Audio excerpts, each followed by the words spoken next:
Hello students, 11th commerce business studies में आज हम स्टार्ट कर रहे हैं आपका चैप्टर नंबर 3, जिसका नाम है private public and global enterprises. देखो, इससे पहले के लेक्चर में आपको बिजनेस फॉर्म्स के बारे में पढ़ाया गया था कि ऑनरशिप के जो फॉर्म्स हैं बिजनेस में वो कितने टाइप के होते हैं। उसी से हमारा रिलेट करता है ये वाला जो आपका चैप्टर है। जैसा कि आपको पता है कि किसी भी कंट्री की जो इकोनॉमी है, अब हम किसी भी कंट्री में इंडिया की बात करेंगे,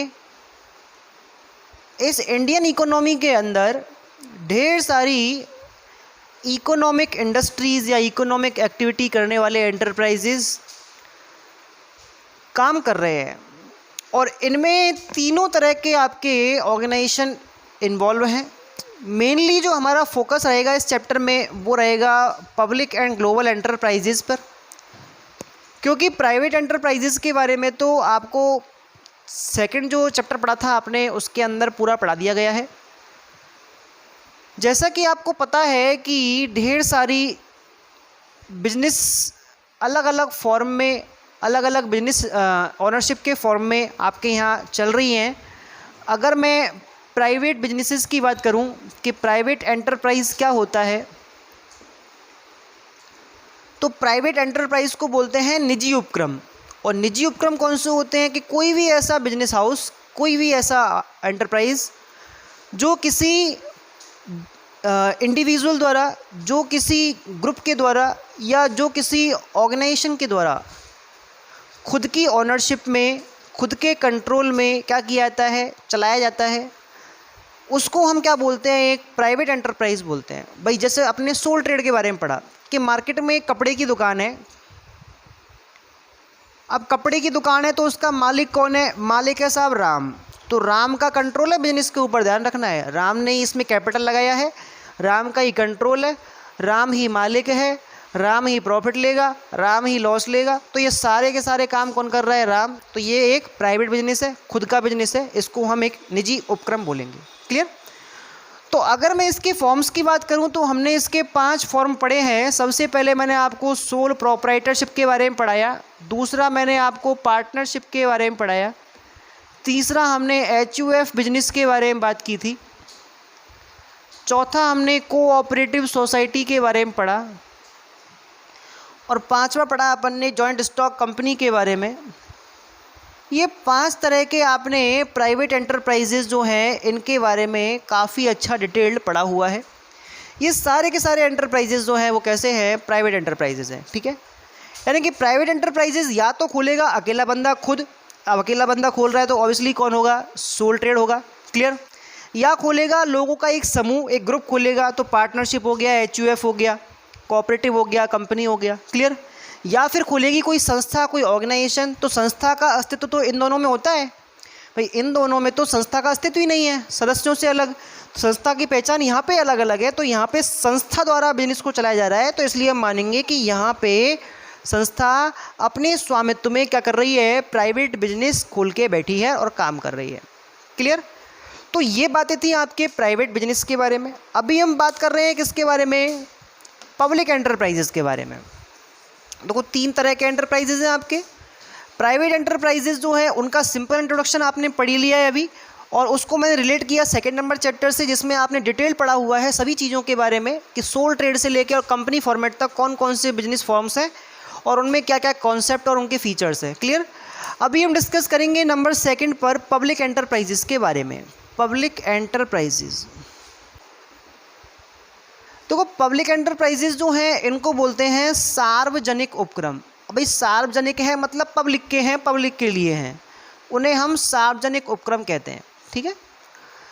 पब्लिक जो एंटरप्राइजेज़ होते हैं इनमें पैसा पब्लिक का होता है प्लस गवर्नमेंट का होता है, दोनों के क्या होते हैं? इसमें मिले जुले पैसे होते हैं।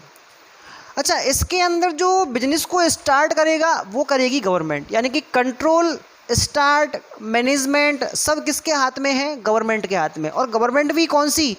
या तो होगी सेंट्रल गवर्नमेंट और या होगी स्टेट गवर्नमेंट। मैं आपको बताऊं, या तो आप पूरी तरह से सेंट्रल गवर्नमेंट के ऑनरशिप में एक बिजनेस चलाओगे तो उसको आप एक पब्लिक एंटरप्राइज बोलोगे, जैसे मैंने बोल दिया भाई इंडियन रेलवे। अब इंडियन रेलवे जो है वो पूरी तरह से कैसी है, सेंट्रल गवर्नमेंट का एक ऑर्गेनाइजेशन है।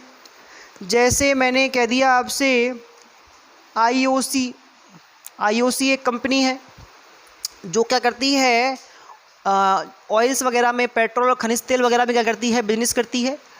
तो ये अपने आप में क्या है, इंडियन ऑयल कॉरपोरेशन जो है वो अपने आप में क्या है, एक सेंट्रल गवर्नमेंट का बिजनेस एंटरप्राइज है जिसको हम पब्लिक एंटरप्राइज बोलते हैं। स्टेट गवर्नमेंट के भी खुद के क्या होते हैं, अपने एंटरप्राइज होते हैं। जैसे मैं बात कर रहा हूँ राजस्थान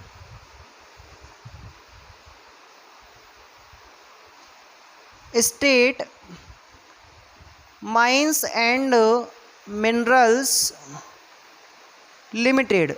अब ये क्या है आपका, ये राजस्थान गवर्नमेंट का एक बिजनेस एंटरप्राइज है जिसके अंदर क्या होगा, माइनिंग के और मिनरल्स के यानी कि खनन और धातुओं से संबंधित जो आपके काम होंगे वो आपके इसके अंदर, इस विभाग के या इस बिजनेस के अंदर कंट्रोल किए जाएंगे। तो ये जो आपके बिजनेसेस हैं वो गवर्नमेंट बिजनेसेस हैं। अब इसमें ऐसा नहीं है कि दोनों का सेपरेशन ही होगा, कुछ बिजनेस ऐसे भी होते हैं जिनमें कुछ पार्ट सेंट्रल गवर्नमेंट का होता है और कुछ पार्ट किसका होता है, स्टेट गवर्नमेंट का होता है। क्लियर। अब क्वेश्चन ये है कि भाई देखो ये एंटरप्राइज गवर्नमेंट स्टार्ट क्यों करती है। तो जैसा कि आप जानते हो कि कंट्री में जो इकोनॉमी होती है उसको बैलेंस करना और उसको डेवलप करना, ये मेन लायबिलिटी किसकी है, उस सेलेक्टेड गवर्नमेंट की है जिसको पब्लिक ने चुना है। क्लियर। क्योंकि डेमोक्रेटिक कंट्री के अंदर पूरा का पूरा जो एक रेस्पॉन्सिबिलिटी होती है वो होती है गवर्नमेंट।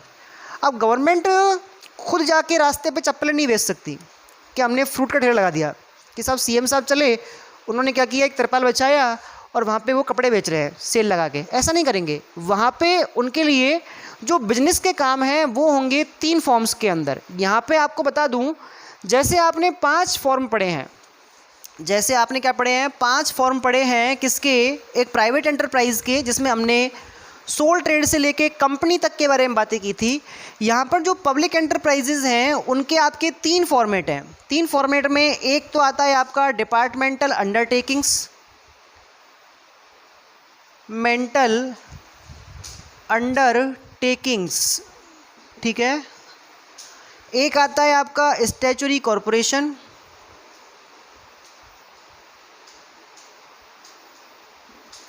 और एक आता है आपका गवर्नमेंट कंपनी।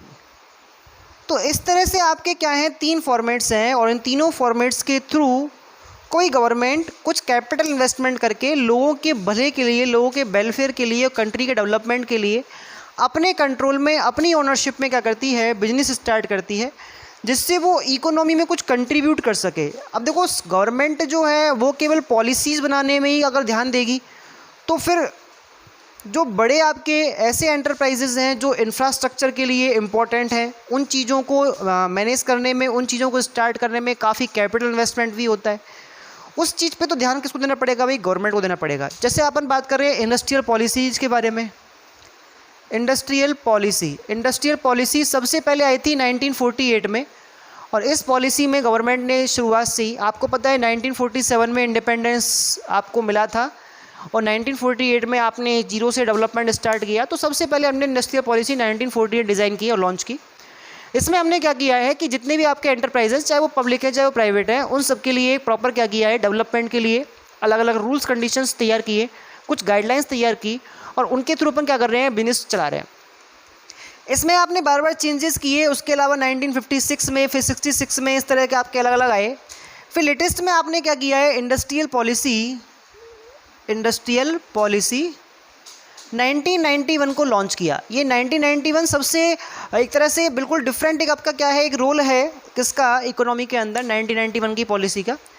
इसमें आप क्या कर रहे हो, मेनली जो आपका बिजनेस है, जो आपकी इकोनॉमी है, उसको आप जो बचा हुआ वर्ल्ड है उससे आप जोड़ रहे हो। तो हमने यहाँ पे ग्लोबलाइजेशन चालू किया, यहाँ पर हम FDI स्टार्ट कर रहे हैं। यहाँ पे हमने क्या किया कि जो आपके पब्लिक सेक्टर के एंटरप्राइजेज हैं उनके अंदर जो कुछ कमियां थी उनको दूर करने के लिए हमने डिसइन्वेस्टमेंट चालू कर दिया। डिसइन्वेस्टमेंट का मतलब होता है विनिवेश, और विनिवेश का मतलब होता है जो गवर्नमेंट एंटरप्राइजेज हैं उनके अंदर पब्लिक के या जो आपका प्राइवेट जो आपका इन्वेस्टमेंट है उसको बढ़ाना। यानी कि पब्लिक का जो इन्वेस्टमेंट है वो आपका किस में बढ़ाना है, आपको गवर्नमेंट एंटरप्राइजेज में बढ़ाना है। हमने प्राइवेटाइजेशन कर दिया एक तरह से, इससे क्या होगा, प्राइवेटाइजेशन करने से क्वालिटीज़ बढ़ेंगी आपके प्रोडक्ट्स एंड सर्विसेज की, एक कंपैरेटिवली एक अच्छा लाइफ स्टाइल मिलेगा किसको, कंज्यूमर्स को। तो ये चीज़ें जो होती हैं वो 1991 की पॉलिसी के बाद आई, और इस तरह से आपके जो बिजनेसेस हैं पब्लिक एंटरप्राइजेज वो धीरे धीरे प्राइवेट एंटरप्राइज के साथ मिलकर public private partnership PPP model पर क्या कर रहे हैं, काम कर रहे हैं, और इससे आप देख पा रहे हैं कि कितनी ग्रोथ हो रही है। तो इस तरह से ये पब्लिक एंटरप्राइजेज हैं उनके बारे में सिंपल इंट्रोडक्शन आपको बताया गया है। कल अगले लेक्चर में हम डिस्कस करेंगे इनके टाइप्स के बारे में। क्लियर? आज की क्लास में केवल इतना ही। Thank you.